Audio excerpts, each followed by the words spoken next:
Welcome to Share Talk, the only podcast where investors come first.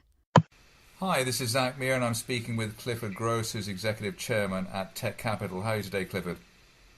I'm better than average. How are you, Zach? I'm doing okay. All right. I've been familiar with your company, I think it's since it came to market, and it's good to catch up and see where you are at the moment. Presumably you've made decent progress over the last few years. Yeah, we've actually reported quite good results earlier this month, which I'm happy to briefly cover with you if you wish. Okay. What are the highlights? Would you like a sort of a quick intro to the business for those that may not know us? I think that might be a good idea. I mean, IP is the headline. Yeah, it's all about commercializing university discoveries, creating value from new inventions that are developed at the research institutions of the world. And we do it in a way that we think is, quite efficient. We built the world's largest supplier network of university discoveries. We electronically have connected up about 4,500 research institutions, and we capture their IP that's available for license. And that spans, slightly more than 160 countries. And then, so that's the data, which helps us mitigate selection bias by having such a broad selection. And then we have about 62 science advisors that help us screen through these properties to find the ones that have the highest potential. And then our goal is to select those properties that are close to market, and we set up portfolio companies, acquire the rights to those properties, and then seek to bring those properties to market through our commercialization strategy. In addition to that, we also provide services to about 250 of the world's leading universities and research centers, and a few very large corporates, to help them assess the market potential of their technologies and to help them find individuals to help commercialize their technologies. The benefit of our services is it reduces the cost of operations of our business while simultaneously keeping us really close to many of the world's leading technology developers and universities. So that's the business. Yeah, I mean, it sounds like you've got a brains trust, international brains trust, which you're harvesting on an ongoing basis. Is that a fair thing to say? Yeah, we like that way of describing it. It's basically the world's university idea factory that we're trying to put in harness. We rationalize the supply of these discoveries, and we select them, hopefully sagaciously, and seek to commercialize them. Since we've been doing this, where we're investing in these properties, which has been just about 3 years now, we've set up 9 portfolio companies, and 3 of those portfolio companies, Belluscura, Lucid, and Solaris, are starting to look pretty fetching from our perspective. But isn't it the case that, I mean, given how I think your average initial investment is $10,000 or $15,000, I mean, things have to go, let's say, pretty wrong for you not to have a win over time. I mean, it's a numbers game, and you just keep spending your $10,000-$15,000 on early stage ideas, and statistics will help you. Yeah, we're a big fan of going with the numbers. We're a big fan of keeping our technology acquisition cost very low because of the high failure rates that are implicit in this business and in this industry. And we feel that when we do get a winner, it could easily be worth more than the entire market cap of our business. And so that's on a financial basis. Really what that is, getting good returns on invested capital. Returns on invested capital is what we're about financially. And commercially, we're about bringing compelling university discoveries into the market that improve the quality of life. But we're very excited about the business that we've built. It has some very unique features to it.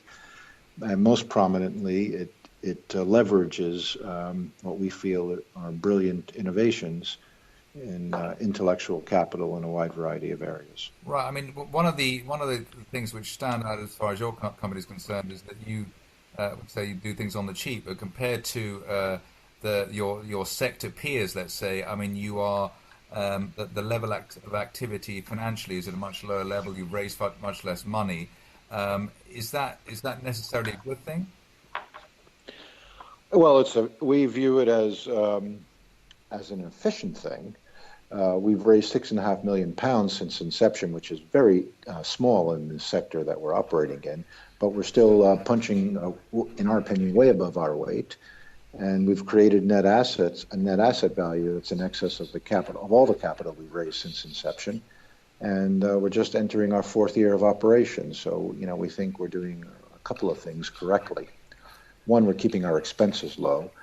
Two, we have a forward revenue sharing model, which reduces our cost of acquisition of properties. Three, we select properties that are very close to market, not R&D projects, not science projects. The science project has already been done before we bring it into our portfolio. And then we feel we have the wherewithal to choose wisely. And of course, only time will tell how sagacious we are. But we're very excited about the nuances of our model that we feel enhance the efficiency and allow us to function well on relatively smaller amounts of capital compared with our peers. One of the points I think I've noticed in terms of the tech area is that the market, there's a couple of obvious things, but the market's very impatient in terms of waiting for a result from companies in the tech area. 4 years is like a lifetime for many private investors. They want to see something in 3 months. The other point there is that there tends to be a better valuation if you're a one-trick pony company, say you're just into VR or AR, rather than if you're a company as you are, which you have many strings to your bow in many different areas. I mean, you've got the light salt and the various other things. And in a way, wouldn't you have more value if you were compartmentalized more?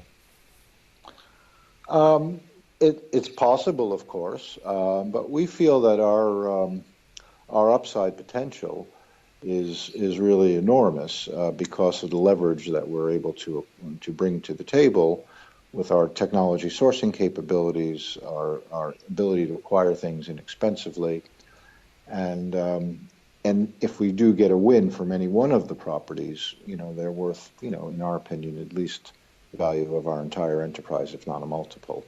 So we think that it's a different business than just doing a specific technology vertical, which has its own merits and its own risks.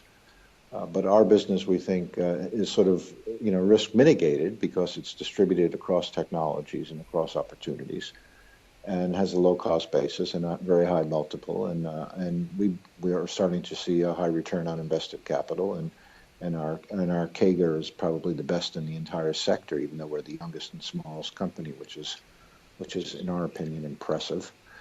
So we like the business that we're in specifically.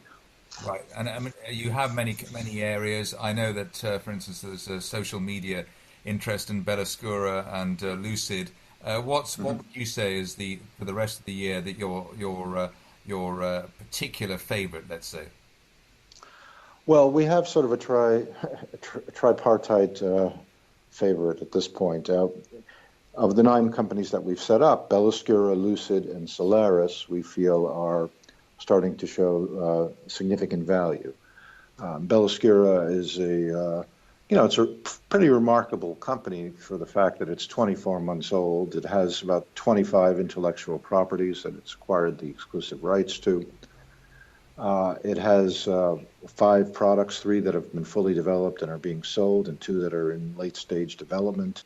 One of those products is it's an oxygen concentrator. It's called a portable oxygen concentrator, which is amongst the smallest and the lightest weight of oxygen concentrators in the market. And it also will be the only one that has a remarkable feature set of replaceable sort of cartridges for reducing the nitrogen, concentrating the oxygen, which is very important because people that use portable oxygen concentrators, unfortunately, as the diseases progress, you often need to get a higher volume product that can provide more liters of air per minute.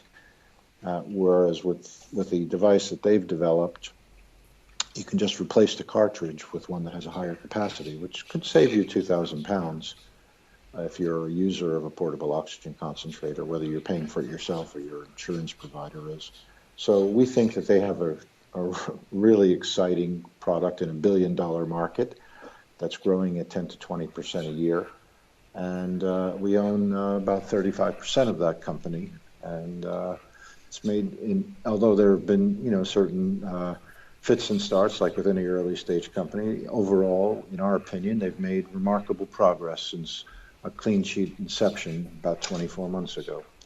So that's one, to answer your question. A second one is Lucid, which is a company that we established in September of 2017 to commercialize a portfolio of IP in the augmented reality space. We did a token generation event over the last couple of months, and we raised about $6 million to develop a pair of augmented reality spectacles. And that company is doing very well, and it'll be opening up an online optics shop at the end of June, and it'll be offering its first product in July. That's a Bluetooth-enabled pair of glasses that you can outfit with your prescription that allows you to access, your phone, answer your phone, listen to music, speak with Siri or Google Voice or Alexa, all with a pair of prescription glasses.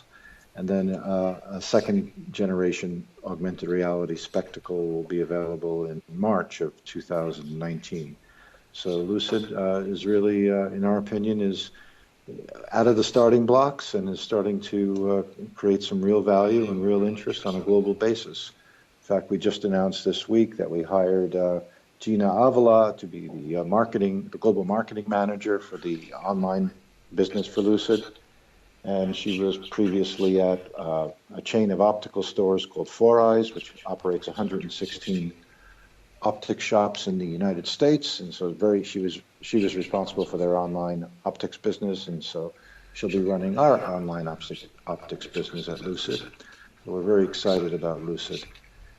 And then a third is Solaris. Solaris is a remarkable company. It's a Latin word for salt. And what Solaris has is it has a patented process that it owns to produce salt that's the smallest, in our opinion, the smallest crystal size of any edible salt in the world. It's basically 100 times smaller than table salt. And the benefit of having really small crystals is that they dissolve faster on your tongue, which means they produce a higher sensation of saltiness in your brain for a smaller amount of salt.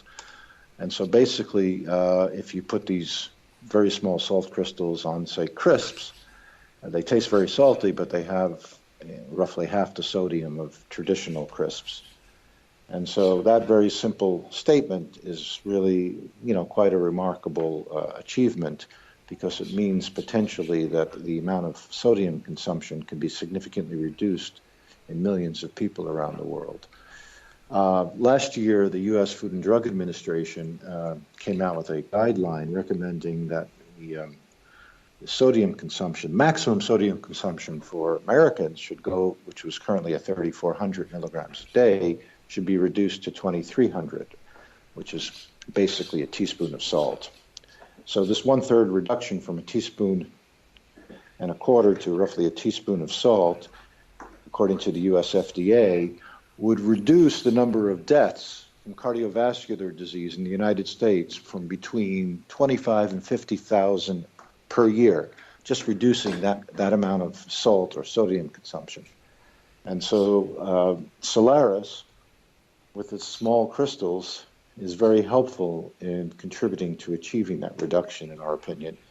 And so we're exploring now the idea of not only out licensing the product, which we're interested in doing, of course, but also of potentially creating a snack food brand that uses these salt crystals, which we own the exclusive rights to for the next 12 years. And to help us think through that process and consider whether we should do it or not, this week we announced that we added 2 new directors to Solaris, and those directors are highly experienced individuals in the snack food industry. One of them was a marketing brand manager for one of the leading snack food companies in the world, Eduardo Suchon, was at Pringles, and he was brand manager for that line, which is the fourth largest selling snack food. And we also brought on Steve McCready, who was the director of product development at Albertsons, which is a large chain of supermarkets, about 2,300 supermarkets. And Steve was responsible for product development for the entire chain. He had a large team, of course, helping him do that. And they made, amongst other things, all the snack foods, all the crisps, et cetera, and nuts and granola and other things that are private labeled by these supermarket chains. So both of those gentlemen were enthusiastic about Solaris to the point where they wanted to and did, in fact, join the board of directors of the company this week. So we're moving forward in figuring out the best way to bring Solaris's unique small salt crystals to the market. And so between Belskira, Lucid, and Solaris, we think we have a pretty great cadre of early stage compelling companies that could make a significant difference in the marketplace, affect people's lives positively, and also create meaningful shareholder returns over time. Right, and the only thing which I suppose which is left is for you to crystallize the value of that potential, basically. And that would then feed through to the share price or the valuation of Tekcapital as a whole. Yes, and I'm sure there was no pun intended, but yes, that's absolutely correct. And in fact, we are doing it. From our last results, the revenue for 2017 was just over $7 million versus $764,000 for 2016. And our profitability was just over $4 million for 2017.